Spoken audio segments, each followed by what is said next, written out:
Hi, Gordon Heritage here, and in this presentation I'm going to show you how to remove and clean the battery seal of the CTX 3030. Now, it's really important to keep this seal really clean if you intend to go wading into water. You know, if the battery unit goes below the water and the seal isn't absolutely perfect, then water will get in and could damage your battery. The first thing to do is remove the battery.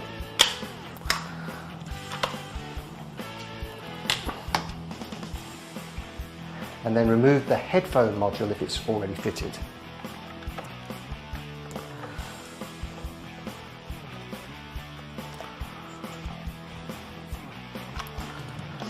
As you can see, there's loads and loads of grit that actually gets into all the little hooks and crannies of the back of the CTX 3030. Now this can happen just out in the field with rain and all the mud that's about, but once you actually get into water, then you get this fine grit will get into everything. So it's really important to keep this well maintained. Okay, now the first thing to do is to get the seal out of the recess here in the battery compartment. Now the best way I've found to do this is with the top of a pen. This particular one is a well-known pen with 3 letters, but there are other pens and other pieces of plastic. The main thing is don't use something metal. Don't put a knife in it, because then chances are you will damage the actual seal. Take your cap from your pen and push it into the actual groove, and if you press it along, it will actually loop so that you can get hold of the seal. Dip it into water, clean off any grit, and then we'll put it to one side for drying. Now before we start cleaning anything, the main thing is to keep the water out of the actual 8-pin socket. Now on the back of the module you will find there's a little plug tucked away in here.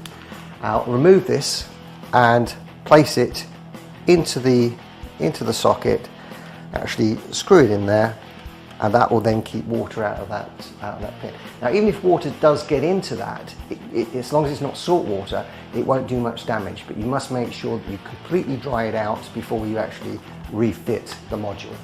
Now the best way of actually cleaning out the groove after the seal's been removed is with a toothbrush, and all you do is simply, with water, you don't need any detergent or anything, just with water, get water into the little groove. So you literally just keep going around, and what you're trying to do is disturb any grit that's there, and then by adding more water on the toothbrush, you're literally washing it out. Okay, and keep doing it until you're absolutely happy that all the grit's coming out. Now, as you can see, there is water that has actually got in all around the contacts and things. This doesn't really matter. You're using fresh water. It's not going to cause much problem. Let's take a little bit of paper toweling.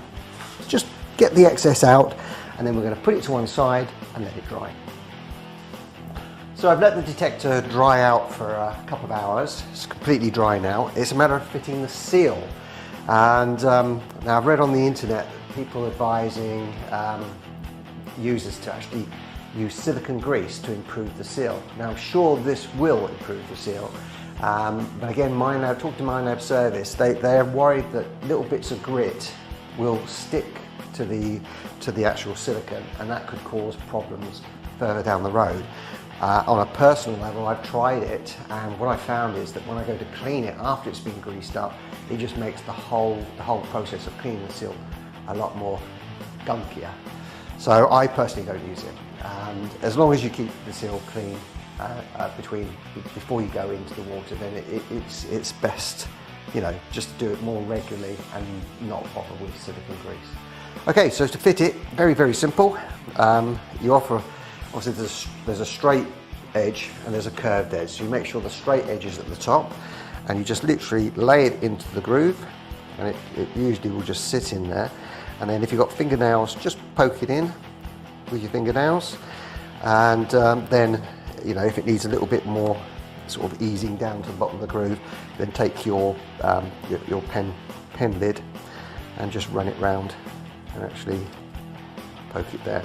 Now what really pushes it home is the battery. So when you off the battery up to the groove and just press it in, and that's now pressing that seal right home to where it belongs. I then fit it and then take off the battery and just check to make sure that it is sitting in all the groove, which it is perfectly. Now another little tip that I've got for you is when I've been wading in the water, occasionally while I'm swinging the detector and I'm wearing something like a dry suit, I sometimes catch the clips, and I have had the clips actually get hooked by something and release. Now that has the potential of destroying your battery, especially if you're wading up to your chest in water and that happens. So I've got a little tip which has been posted on My Lab Owners before, and that is to use one of these elastic bands, these wristbands.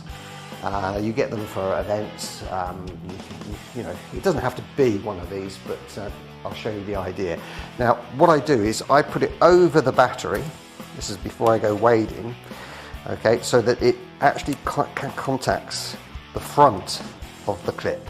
So now, with that in place, if I hook that clip, it will not release. Okay, so that they're going to cost you pennies to put on there, but that has the potential of saving your battery if you do hook something. I mean, when we're wading, sometimes we're wading around trees and all sorts of things.